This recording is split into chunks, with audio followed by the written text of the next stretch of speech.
And so I was very honest. And then I handed the book into this press, and Fred Gardefe's like, this feels like a memoir. Why don't you publish it as a memoir? Why don't you put your actual name on it? Why don't you put a real picture of you on it? And I was like, I was gonna hide? And he's like, no, just put your name. So it's really weird. You could tell, it says an autobiography, 83% true, but it's listed as a novel, which is confusing. And if people said to me, what is it? I'm like, I don't know. In a weird sort of way, it's more honest as a novel than it would have been as a memoir. As a memoir, if I put everybody's real names, I think I would have censored a lot more. And so you have this composite characters, this focuses on themes. Anytime I talk about dating, I like merge the women into like one composite girlfriend, because there's been so many stories about evil memoirs by men going, ha ha, so I didn't want to do that, but and of course, it's an academic book. My parents are never gonna find out that 4 seconds later, Mom's like, what, you wrote a book about the family? I was like, yeah. Can I see it? Yeah, So I thought I was being sort of honest, and here's the thing, every autobiography is oftentimes more of a life of the mom than the life of the person who's writing the book. The mom is often sort of the love interest / antagonist in a way, so it's like, so how's Mom gonna come off in this book? Of course, the beginning of the book's where you set up the conflicts, that have to be resolved at the end, so how's all this gonna go? So here's a little bit I wrote about my mom and what I saw as a key conflict in her life. To hear Mom tell it, her relationship with Grandpa was so untroubled they had one disagreement. Mom was the first member of her family to go to college, which is why Grandpa was not prepared when she broached the subject of enrolling in Long Island University in 1960. College? What for? It's a breeding ground for degenerates.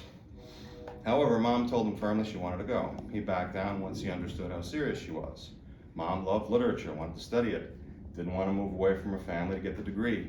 She won a full scholarship to LIU, a school reachable from their 64th Street apartment in Brooklyn via public transportation. She studied there from 1961 to 1965. Between the full scholarship and an additional Regents College scholarship, she was provided more than enough money to earn her bachelor's and master's, travel to Europe, and come within striking distance of a doctorate in English. As fulfilling as these experiences were, they were tainted by tragedy. Mom's mother, Francesca Basile, died suddenly on August 11, 1963, radically undercutting Mom's baseline capacity for happiness. Mom was like a freshman, right? At Francesca's wake, Mom's maternal grandmother and aunt said something to her that she would never forget. If only you hadn't won that scholarship. Mom's portly, black veil-wearing grandmother left the unfinished sentence hang in the air. Mom's portly, black veil-wearing aunt nodded in agreement. Mom was too stunned to reply. The inference was clear. Mom had accidentally murdered her own mother by winning a college scholarship. She was being condemned by this sort of fatalistic Southern Italian superstition. There's a finite amount of good luck in the world. Be careful not to use up your family's portion too soon. Will the jealous place an evil eye on the family? Will the wheel of fortune turn again and crush us all? Good news often feels much like bad news under these circumstances. Thankfully, Mom's cousin Emily Basile Sprociare overheard the grandmother and aunt and swooped in to offer a more scientific view. Young Emily was the newly minted Wall Street stockbroker of the family. She would eventually retire at 41 by making a killing in investments and not blowing it all on hedonistic partying, as many of her male colleagues did. To my knowledge, no one ever accused Emily of bringing misfortune down upon the family by doing so well in her career, probably because she's a business major and that's a real major and English is not a real major. There's all sorts of things like that. For my part, I'll always be grateful to her for trying to save my mother from being burdened by supernatural guilt. On the night of the wake, Emily reassured Mom that she had not killed her mother. Grandma Francesca was a chain smoker and a compulsive cleaner who used harsh chemicals and cleaning agents to wash and wax the floor of her small 64th Street apartment every day. I saw Francesca scrubbing the floor on her hands and knees day in and day out, coughing, breathing in poisonous fumes, and smoking. I said to her, "You're going to poison yourself breathing all that stuff in every day." And Francesca said back, "If it kills me, it kills me. I want a clean house." Watching her do that made me vow never to become a housewife. I'm not dying for a clean house, and I'm not going to smoke either. After hearing Emily's story, Mom's brain understood Emily was right. Grandma Francesca's lung cancer probably came more from smoking and cleaning agents than a curse. Mom's heart, however, rejected Emily's theory and embraced the supernatural explanation that placed the blame squarely upon her head. I'm presumptuously trying to figure out how my mom reacted to that by thinking in her heart, despite her almost PhD, she believed the superstition. Because I believe it takes 5-6 generations to free yourself of that sort of thing, and no PhD is gonna really convince you of that, because I know that if I was her, I would believe them. Absolutely. 100%. So that's what I thought. Oh boy, Mom read this, she's like, she can't hear well. So when Emily told my mom the story about what really happened to her mom, my mom said, Emily never told that story. I was like, she did, your hearing aid wasn't loud enough. And she's like, no, it's not true. And you made my mother look like a maniac. And I was like, I made her look like her. You've described her this way to me millions of times. And it's sad, and she's an interesting fictional character, and and so she's like, she did not like that. But what's interesting is all these other things I told people about, how she tore the Christmas tree down because she was so upset her dad died, and I was kind of shocked by that. That scene didn't bother her. Well, it may have, but she was more upset that I outed her as a Kmart shopper, which I was not. I was kind of surprised by that. So. But my brother found out about the book, and in addition to my mom crying during the first half over various family portraits, he was like, you made Mom cry. The other is, he's like, it's a comedy? We are not funny.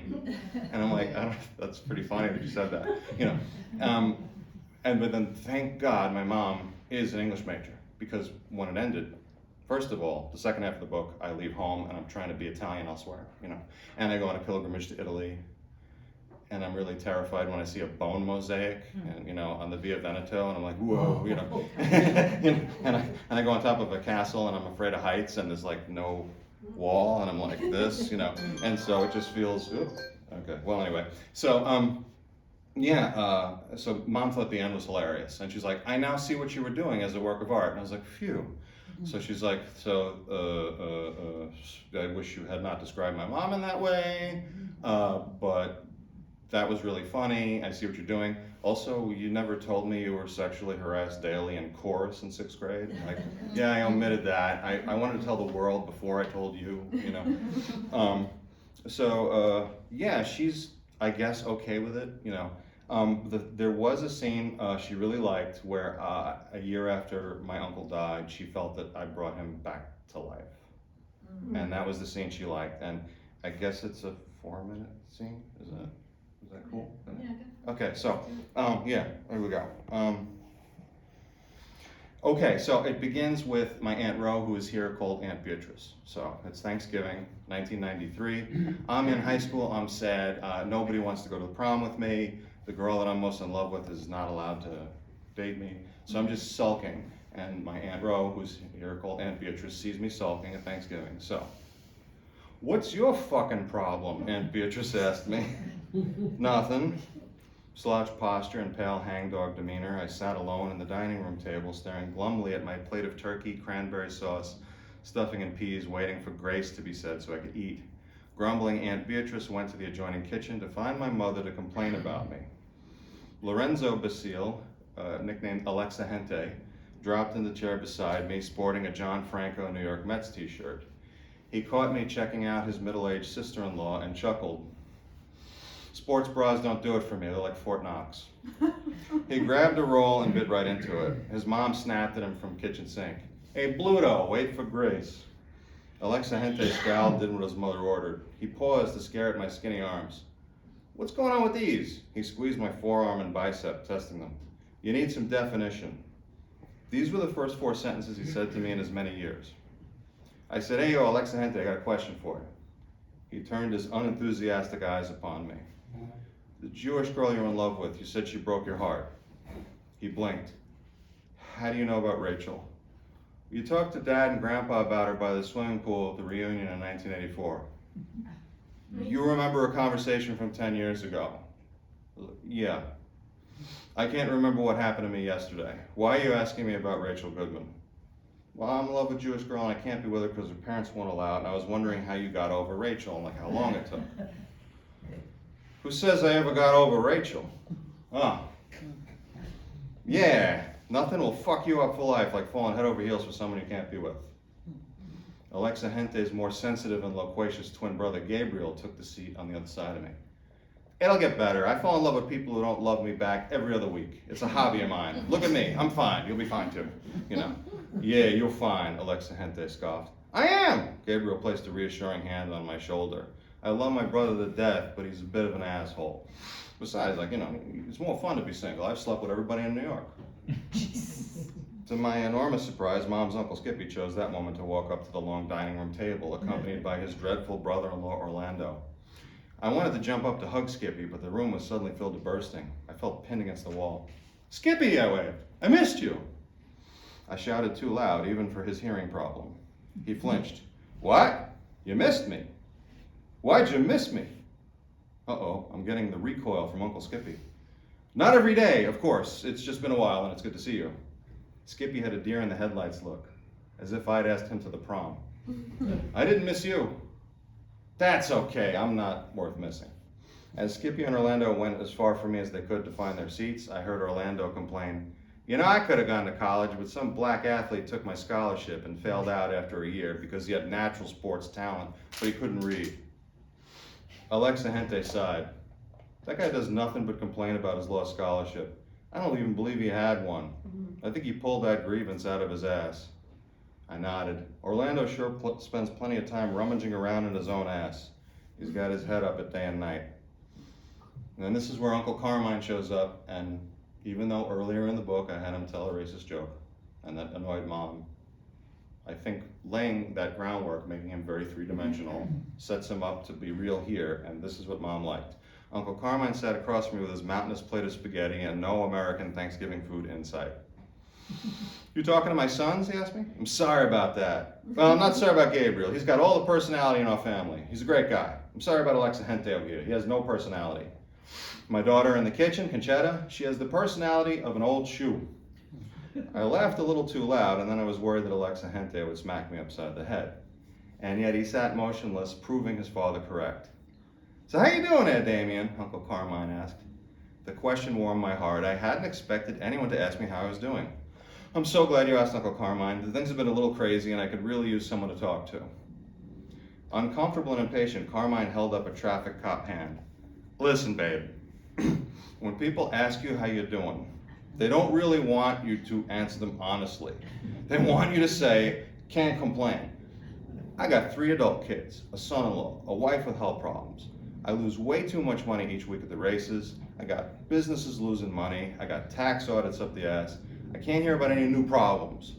Just say hi, happy Thanksgiving, that's all I want. I want to hear your life story. I hear you. He visibly relaxed. I'll tell you what, babe, let me give you the advice I give everyone every time they tell me any of their problems. Works for everybody. Doesn't matter what your problems are, same advice applies. Imagine a long table with a bunch of people you're jealous of. You think, oh, their life's better than mine, right? You all take all your problems and you put it in a bag. And you put the bag on the table. And everybody's bags are on the table. And you have the chance to switch your problems with their problems. Guess what happens? Everybody takes their own bag back. I was, ooh, bartender wisdom. That actually makes me feel kind of better. I like it. So he's like, so let's try this again. How you doing? Can't complain, Uncle Carmine. That is the correct answer. Anything new going on that is not sad or deep? I was like, Mom still has a crush on Albert Finney from the first time she saw Tom Jones. I finally saw that movie and I loved it, so now I'm going to read the original Henry Fielding novel. Uncle Carmine brightened. Tom Jones, what a fantastic singer. It's not unusual. Delilah, I saw him at the Garden State Arts Center back in 1970, best concert ever. He pals around with Albert Finney? I didn't know that. The mistake was so natural, it did not catch me off guard. I smiled at it, and Uncle Carmine took my smile to be enthusiasm for Tom Jones. Tom Jones is the man, I agreed. You know, isn't he? I'm so glad you're into Tom Jones. And that's when Uncle Carmine, Cousin Gabriel, Alexa Hente, and I formed an impromptu barbershop quartet and began singing, "It's not unusual to be loved by one." And our family members all turned to stare at us, blown away by our sudden decision to serenade them with Vegas showroom music. And I think this scene's the reason I have not been disowned.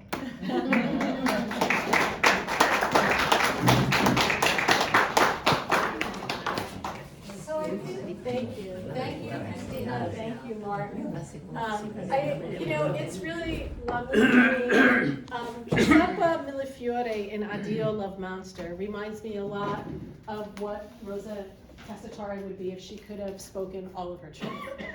She's strong, she's beautiful, she's a pain in the neck, and stubborn. And what you just reminded me of is that when Helen Barolini talked about the silence around Italian American women's literature, she wasn't just talking about women.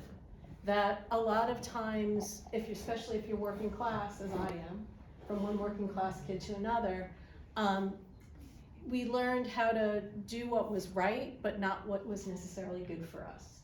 And I think that this generation of writers is really daring to come out of the silence and to speak working class truths that maybe couldn't have been spoken about 30, 40, 50, 60 years ago. So we have time for a couple questions though. So I'm gonna open the floor, and if anybody has anything they wanna say or talk about, and I know that Christina and Mark both have a few books to sell. I didn't bring any books today.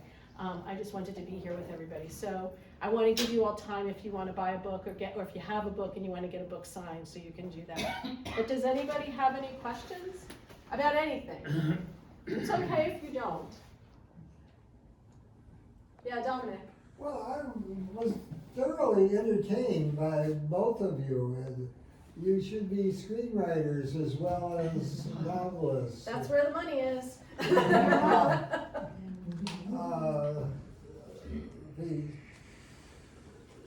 Your sense of dialogue was unbelievable, and your descriptions brought us right there. We were peeping Toms right along with him. And I'm kicking myself that although I read parts of your books, but I haven't had the time to do the whole thing. But I want to go and read the whole thing now that I've seen you guys in action. You're really terrific. Thank you. Thank you, Mark. Can I coattail on that? Yeah. I was just wondering, do you have any suggestions on places where authors can read their works and easily get that available to people? I mean, I know about Audible and some other things, but like how easy is it to really get your work out there? Well, I did a deal through Audible where I agreed to give an actor half of the profits from the audio book if he read it for me, and he did all these great accents. And it is a long book, and it is not made quite enough to pay the poor man. So, but I'm very proud that that's out there, and I try to give it out there. And I've read at like academic conferences, I've read at like Italian American conferences and local bookstores as a local author. But this is kind of the first time I've been invited somewhere by my people. So that's kind of cool, And so Are you kidding? Kind of, yeah. Well, although I did get a nice tribute from Fred Gardefei. He did a piece on Italian American comedy, and he noticed that there's been a spike in it. Yeah. And he said, traditionally we have what's called an irony deficiency, but he listed me as one of the cutting edge Italian comedians redefining what it means to be Italian. And I'm like, wow. So that was kind of cool. And I was just in the audience, and I was like, neat, I was very red. But what about you? What are your big news? I think, well, first of all, my book is also on Audible, but I did the reading for it. So if you hated the way I read, do not get my Audible book. But if you enjoyed it, and just to let people know, if you're writing, some local libraries have sound booths and they have engineers. So I'm in Elgin, and that's what mine has. So it was absolutely free to do the recording with a sound engineer to do the editing, and it worked. It worked really well for this book because it's in the third person, and and it's great. So I recommend that for people. And I think too, sometimes we don't have enough time to read, but we're stuck in the car, or we like to listen while we're doing our gardening. Yeah. So like for someone like Dominic, because I know you're really busy here, having it on Audible might be a great thing. I also think that I love coming to Casa Italia. I love participating in conferences, Italian American conferences all over the place. But I also am really, and I have to remind myself to do this, I go to local open mics and I'll read, because our work belongs out there with everybody's, right? It's not like, yes, my perfect reader is another Italian American who gets all the subtext of what's going on in here and, you know, has all these, but also, like, we have earned and deserve our place in American literature. And so I think I would encourage people who are writing, don't limit yourself only, like, these are your people, absolutely, but you'd be surprised how many people who are not Italian American will pick up your book and say, I'm Polish American, but you know what? This makes complete sense. I understand this neighborhood. I know who these characters are. Or I've never read anything like this before, but I'm being entertained and I'm learning something new and I'm seeing family dynamics that are different than the ones. So it's hard to sell books nowadays, right? It's hard. Readers are shrinking, attention spans are shrinking, but there are lots of readers still out there, and there are lots of people who are interested in good poetry, good fiction, good memoir. So you just have to pound the street is what happens. Serialized podcast. Yeah. Because people listen to podcasts. Yeah. Maybe you should start a podcast for this organization and just each tell your stories or something. And book clubs. Uh-huh. So, you know, I offered 20 free copies of my book to a book club in my parents' over 55 community. And, you know, I get them at cost, so great. And they invited me to come and talk about it. Yeah. Did it turn into more sales? Probably a few, because, you know, you want people to read your book, so you want to have sales.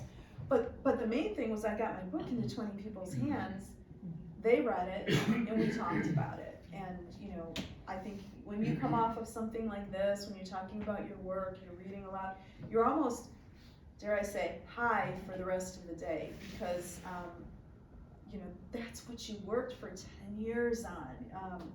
And it's all about communication, it's all about language, it's, you know, so I've gone far afield, but yeah, don't be too plotting when you're trying to promote your book, like I must go to this place, I must go to that place. If you're going past a cafe and you see that, you know, the Blue Box Cafe has an open mic on Thursday nights and you're not doing anything Thursday night, show up with your book. You're not gonna get booed off the stage, it's not happening. Just make sure you bring your readers. Nothing will be happening. I mean, I think it goes back to what I said at the beginning of this talk, that writers need readers, they need an audience. And when I was first writing, there was a group in there, and it still exists, the Italian American Writers Association. And I would show up because it wasn't every Saturday, it was 2 Saturdays every month. And I would show up, and sometimes I would read and sometimes I wouldn't read. But I got an education, right, by going to an open mic. And then I had another friend who was not Italian American. I was in a writing group with the beat poet Hetty Jones. And so Melissa and I started to hang out, and we started to go to our own poetry readings, and we got really tired of poetry readings where men only talked about our breasts. So we started our own reading series, the Girls Speak journals, and the Girls Speak series, and then I created a journal out of that. So you have to be creative, and like you said, publishing is really hard, so you have to know what kind of an audience you want to reach at some point. Sometimes when you're beginning writing, don't worry about the audience, but as you start to think more savvily about what you're doing and how you're publishing, you want to think about where to go. Who do you want to be your readers? Who do you want to be your people? Not just readers, but writers, writing groups as well. So that was a great question, thank you. I saw some other hands up. Yeah, all the way in the back there. Yeah, hi. I'm sorry, I came late, so I missed almost everything. I had car trouble on the way here, and thankfully, my youthful training as an alley mechanic worked. So if you allow me the courtesy of asking, because it might be a question that's not pertinent, you mentioned something about working class stories. Yeah. Particularly today, what's the working class? I think working class literature is a really important kind of literature. I think it's the majority of Americans, you know, and it doesn't have to just be blue collar work. There is white collar work that's working class as well. It's not just union work. My last position that I had was in West Virginia. So I wrote a lot about coal mining towns and coal miners. One book in particular, Denise Giardina's Storming Heaven. And she talks about the mine wars in West Virginia, an event that's the only time in United States history when the federal government sided with the coal mine owners. And they sent in tanks and they sent in airplanes to quell a rebellion of 10,000 workers. Well, that's something that's a very big deal in the United States. But by 1980, when Ronald Reagan is president, almost everybody forgets about it. And Denise Giardina lives in West Virginia and is like, how can they forget my parents' history, my ancestors' history? How can they forget West Virginia history? So she writes a book that is then taught in the public schools. And if you're in West Virginia, you know everybody in West Virginia is either poor or working class. If you're lucky, you're working class. So that book gets taught, and that memory, that history comes back around. And now today, as we're dealing with labor struggles continue on, right? My colleague at VJ Junta teaches on the Triangle Shirtwaist Factory fire from the early 20th century. Because guess what? Today, garment workers are still struggling, and it doesn't matter if they're struggling in the United States or they're struggling outside of the United States. So the Triangle Shirtwaist Factory fire, what happens in coal mines, what happens to air traffic controllers today, because they're working class. All those stories are important. But if we do not spend time actually cultivating writers who want to write about those stories, who don't want to write the stories of Giuseppa Millefiore, whose husband dies, and she finds a way to keep her family fed and clothed and close to her. If we don't find ways to allow writers like Marc DiPaolo to speak about his family in all of its complexity, we have lost a huge swath of who we are, not just as Italian American, but as Americans. Sorry, I just got on my soapbox. Hear, hear. Other questions? I kind of want to. Yeah, Carla. I really enjoyed hearing you read. I've read both of your works that you're reading from today, and I think, there's something special that happens when it's read aloud. I had a whole different feeling. I mean, I enjoyed both works, but I just wanted to thank you for that experience. And I think it's a great way to draw people in. Sometimes I think if you're not a regular reader, you can be intimidated to pick up a book. But when you hear it like that, it's stimulating, it's evocative. That's a thank you. So that's a comment. The other thing, I was interested, I got to talk to Mark for just a little bit before the presentation, and you were hinting at the review that George Gaida did for Right. Italian Americana on it, and how he thought it was more fiction, and you're like, oh no, there's a lot more in there, and like hearing you speak it today brought that to life. But I did want to ask one thing specifically to you. Your inspiration for, your characters as they go through the 3 different sections of the book, and you start off the first day of 6th grade, and then you're in middle school, and then you're in college. It's like the characters don't grow. Like they're talking in 6th grade using language and, Right. and ways and thoughts and banter that I'm assuming that was a purposeful artistic choice. And Yeah, George mentioned that too, and there's an extent to which some of the characters talk too much like me, but I did remember, I do have in some ways a photographic memory, so a lot of it is sort of transcribed. Yeah. But the weird thing I was in a really unusual gifted program where the smartest students from all the schools in Staten Island were pulled together, and I was smart, but I was artistically smart, and they were more like STEM smart. Right. And so I'd be with them, and I'd be like, I want to draw Spider-Man comics, and they're like, well, I'm going to be a brain surgeon, and or I'm going to be a tax accountant. And in 5th grade, they would talk like, my father said that Reaganomics is going to destroy the country. We're going to get this, the wealthy and the poor and the middle class is going to vanish, And I'm there, in 5th grade, like, Reaganomics. We're in 5th grade. You're just quoting your dad. Do you even know what you're talking about? Like, I do understand Reaganomics. What are you doing here if you do not? You know. And so that is how I learned to talk, listening to these brilliant STEM people. Yeah. And so my wife jokes when I talk to my nephew who's in 5th grade, I'd be like, what do you think of Reaganomics? You know? And she'll be sort of like, why are you talking to him like he's 50? I was like, because when I was his age, I talked like I was 50, you know? And I think if I were to write about students today who are on their phones, and I think the joke would be no one speaks. But I definitely did come from a very peculiar subset of people born in 1976 who talk like, you know. So, but I overplay my hand, but It's funny. I mean, it really is funny. I mean, it reminds me of some of those films where they show young kids, and I can't think of the name of well, their acting. the other thing people don't believe is when they think my Midwestern readers are like 11-year-old kids do not talk like this. Yeah. And I was like, well, they do curse a lot, and they do sexually harass each other, and they bully each other. Have you read Stephen King? Because it is a documentary, you know. And so the cursing is accurate. I think it's when, you know, I talk about what's in my heart a little too, you know, nobody's that unfiltered, you know. So yeah, I definitely wish I could go through this and make it a little shorter and do a little less editorializing and make the kids a little less formal, but it's more realistic than it No, looks. it's interesting. Yeah. Thank you. For sure. All right, one more question. Anybody have a burning question? Yeah, you know you do, come on. It's okay. If you want to come up and talk to folks individually, or if you have a book and you want to get them signed, you want to buy a book and get them signed, we're more than happy to do that for you. Yeah. What happened to our buddy hanging by his fingers at the windowsill? He goes back home shamefaced. I take it Yeah. she removed all of his digits and gravity got the best of him. He falls, he crumples to the ground.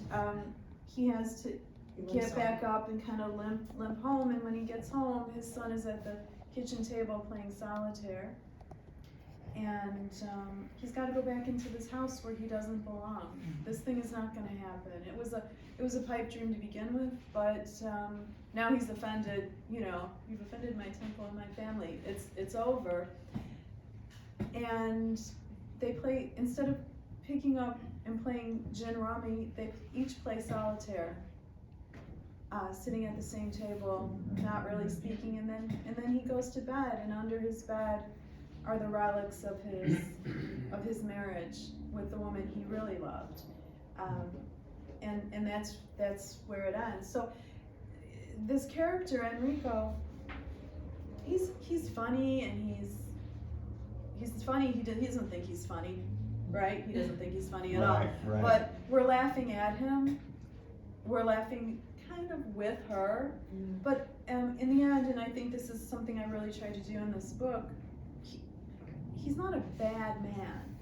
He's a human being, and he's flawed, and there's a lot of pain underneath what he's doing. There's a lot of arrogance as well, but those things are not mutually exclusive. And so he goes back into that house, and he'll probably live there until his life ends, with his daughter-in-law not really wanting him there, and missing the city, which is a man, and stuck in the village, which is a woman. One of the insights my students had, because we talked about the first 2 stories on Friday, was that if you had placed that story first, if that was the first place where we met Giuseppe, we wouldn't understand what a multifaceted, strong person she is. Yes. Because in the first story, it's her 75th birthday party, and she comes off a little stubborn, and I'm gonna do what I want, and I won't tell you what happens. But then when we see her in all of her naked glory in that second story, we have this other sense of who she is and the power that she really holds. And so in that way, he's a foil for her. He is. He's a total foil for who Giuseppe is. And I think it's placed, and the students thought it was placed beautifully. Thank you. And this And of his stool. Huh? And of his stool. And of his stool, yes. The stool survives. Oh. Did he retrieve it? And Yeah, he takes it back. He'll never leave a stool behind. Yeah, because, you I know, like a lot, and I think are very precious, these this story about the Italian American, because I came from Italy. Everybody know that I was already old, and at the beginning when we start here, we got friend very Italian American. Yeah. So to talk about the table, things they call fornitura. Yeah. That in Italian is completely different. But my feeling is now, the people that don't speak well English, don't understand, if they come, all the people that I saw coming from Italy, I have a restaurant, pastries, where I got the menu, I am Italian. They are all people that are not so-called working class, low level, but they are. The people that run away from Italy now are engineer, doctor, the most of doctor, people that don't feel recognized, Yeah. and they want to try something else. America is always in the mind of all Europe. America, I went in America. So I am very happy that they talk about, wrote about the story, because this is a patrimony that can get lost. This is my feeling. This is my feeling. Great, thank you. My children, Italian, we came when they went just to Loyola, all the three. They were on 20, 19, 18, completely Italian, but they went in Rome in an American school. Yeah. So It's a different. it's different because they knew already America through the people that came in Europe, in Rome, paid by the company, by wherever, and that they came here, and for them it's very, very easy, very easy. For me and my husband, we are Italian, was much more difficult, was shocking, everything we saw here. Something I hang up with love, something make me see, and I love to be with all these people because they are Italian like me. I love to be here and see that someone loves still the fact that we are Italian. That's all. Thank you. We're gonna end there on those words. I think Dominic might have something like to say. Thank you, everybody. Well, if you like Kia today, you'll love her next month or whatever. Can I say Go something ahead, yeah. about this? I just want to quickly give a shout out to this. I love what you were saying, what our two presenters were saying about preserving the stories and writing not just for for other Italian Americans, but creating works that can be shared and enjoyed by anyone, because they're just good writing and good stories, but they also come to the heart of preserving culture. That's what this initiative is all about. We invited Christina Morocco here to run the first of which we hope is going to be a series of writers' workshops that's in conjunction with a website that, I don't know if we can bring up the website later, but there's our youngest volunteer here at Casa Italia, Olivia Greco. She's 23 or 24, and she came up with this initiative to create a website to encourage people to bring their family histories to it, to write about that. And we have the website up and operating. And the idea is to encourage people who maybe don't feel comfortable writing or don't know how to take what they have in their head and create something that not only is just recording the memory or the experience, but bringing it alive in a way that other people would like to read it and enjoy it too. The long-term goal is to hopefully publish an anthology of some of these pieces that are on the website. I'll put the website up right after. Yeah, I was gonna say, put it up so people Yeah, can see yeah. it. And this is my favorite quote, I keep reading it, but this is what Christina said to us when we approached her about doing the workshop, and how grateful we are that you accepted. She said, this is about moving the stories from your head and heart and getting them on the page. And that's what that day is all about. So please encourage anyone you know to come, especially the younger generation. We really want to support Olivia in what she's doing here. So that's it, I'll be quiet. Well, whatever you're working on or you want to write, bring it. And I just want to say this too. We talk a lot about how we're portrayed in various ways, and we don't always like it, right? Yes. When you write your own piece, you decide how your family is portrayed. You decide how Italian Americans are portrayed. You get to make that choice, and it's more important now than ever because with AI, you know, generative AI writing things, if we don't write, it's gonna write falsely for us. So I think our work, our poems, our stories have to be out there with our names on them. Thank you, everybody. Thank you very much. Thank you.